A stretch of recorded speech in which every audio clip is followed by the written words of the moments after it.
Okay, your next comedian is really funny. I think you guys are gonna love him. Give up all the love in the room for Christian Williams!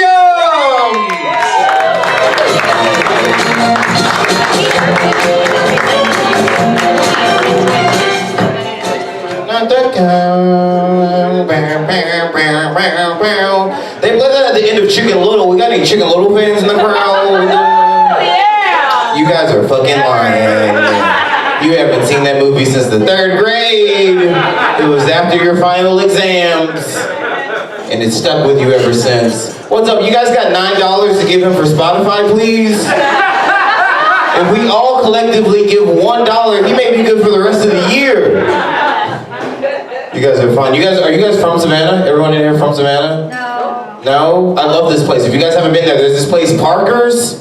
Woo! $8! What? It's so good. But listen, your butthole at 6 a.m.? But that shrimp salad, though. You guys poor? We a rich crowd or we a poor crowd? Poor? It's Savannah, so there's a mix. Don't try to pretend. I know you rich whites dressed just like us. Build a wall! That's their like Red Robins. Somebody there. What's up? If you haven't gotten the vibes from the way I'm dressed, it's pretty cool to be black, alright? I performed at an art museum Friday. It was dope. Like old white people were applauding and cheering. It's the second coolest experience of my life. I was once the only black guy at an all-white wedding in Des Moines, Iowa. It was like I brought rhythm to the state of Iowa. Like, I don't know if you guys have ever taught white people how to do the wobble, but it's like teaching little kids magic, okay? You go, jump forward. They're like, what? How do you know when to jump? They're not saying it. The beat speaks for you. It's also complicated being black. The other day I was crying to Casey Musgroves in a Taco Bell drive-thru. And I had to think to myself, am I the first black man to do this? Is this Black History right now? Right, but Casey Musgroves is pretty popular. I do know that I'm the only black man to ever come to the band Rainbow Kitten Surprise.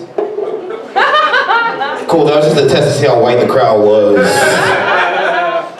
You guys vote for Herschel Walker? Somebody had to in this room. I already know it. I do enjoy one thing about Herschel almost winning this election, and that proves that poli-science is bullshit, right? Oh, you guys don't believe that? You guys haven't learned the economics and poli-sci bullshit in the past 2 years? It's a popularity contest. You guys don't like politics. We'll stop there.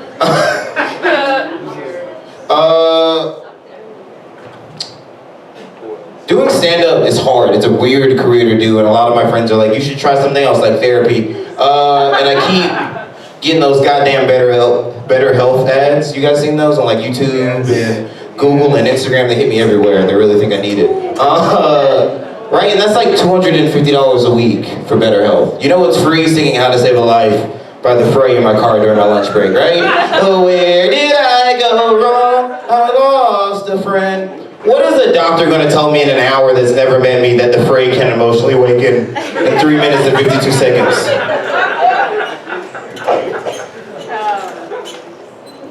Sometimes when I'm sad, I listen to this. Alright, this is a real fun thing to do if you ever want to be dramatic and you're sad. I'm a whimsical ass nigga, so I like to do dramatic shit sometimes. You go into like a suburban neighborhood and just roll down your windows. You want to smoke a bowl before you leave the house or take an edible. And then just listen to Kings of Leon's Use Somebody on repeat and cry your little heart out, right? It's a real good way to enjoy fall. Go buy a pumpkin while you're out there. I'm trying to think of where I want to go next. You guys don't sing. You guys, can I try? I'm going to do Waste Tricks anyway. I don't think white people are mad enough about Hamilton. Right? I'll be dead when I'm 50, my kids drag me to see some musical with an all-white cast to a pop-up theme about the Underground Railroad. With some shit like, I got your freedom, I'm coming with you, dear Tubman, let me in. Right? I don't want my little milk chocolate mulatto children coming home singing some shit like, oh, well imagine, as I'm out in the field and I'm picking some cotton and I can't help but to hear, no I can't help but to hear an exchanging of words. Where the fuck is Jamal? Where the fuck is Jamal? Says the slave master to Greg. It works so much better in the cowboy hat, you guys will be amazed. While we're already here, I went to a plantation recently. It wasn't here. It was in your sister city, Charleston. And you guys are not a racial crowd. I'm not gonna do it. I'll do one more race joke and then I'll be done with it probably. I can just feel your energy. I'm in what is it called? I'm into astrology now. Yeah. Found out recently I've been fucking Leos. Didn't know. I had to look at the calendar. What's up, Leo? Virgo? Don't know what that means. I only know I'm supposed to be looking for Leos.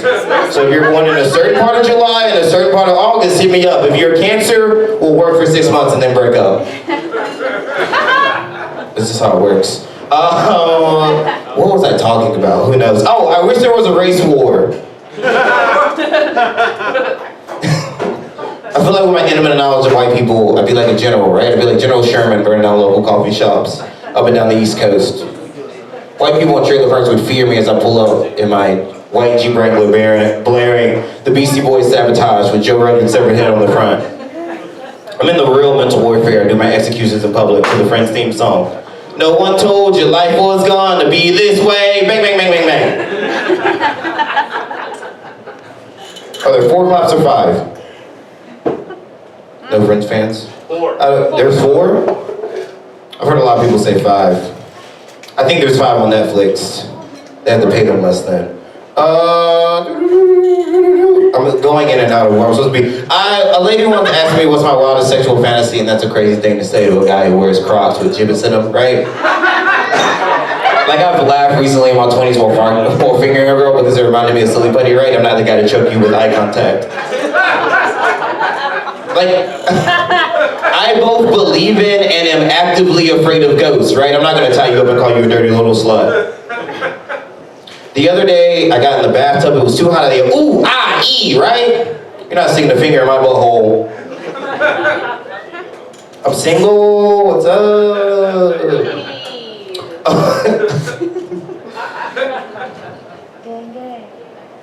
Gang, gang. You're with someone right now.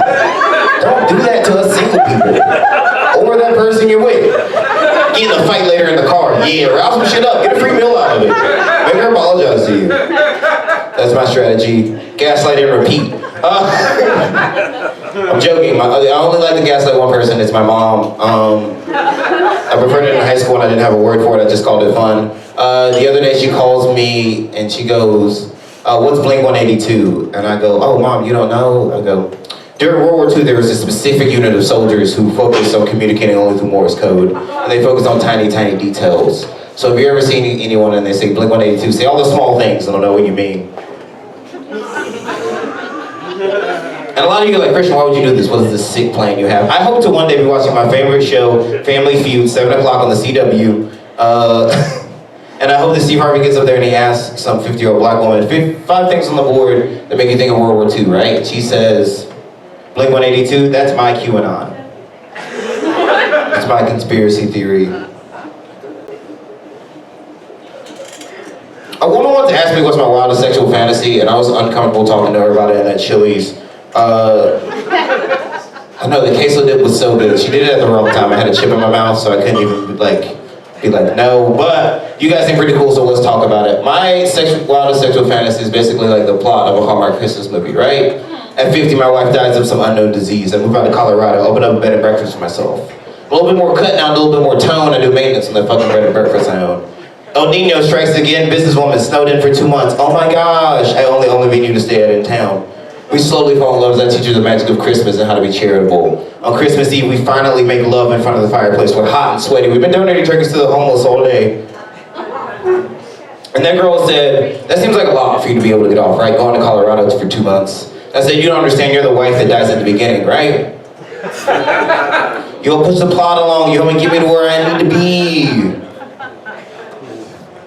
You guys are like so in and out. This feels like, you guys know what you feel like? You know when you invite that one friend out who doesn't want to go and they show up, but they're like in and out of having a good time? Like I feel like we're at Applebee's and you keep looking at your phone, I'm like, you gotta go somewhere? You're like, no, I can sleep in tomorrow.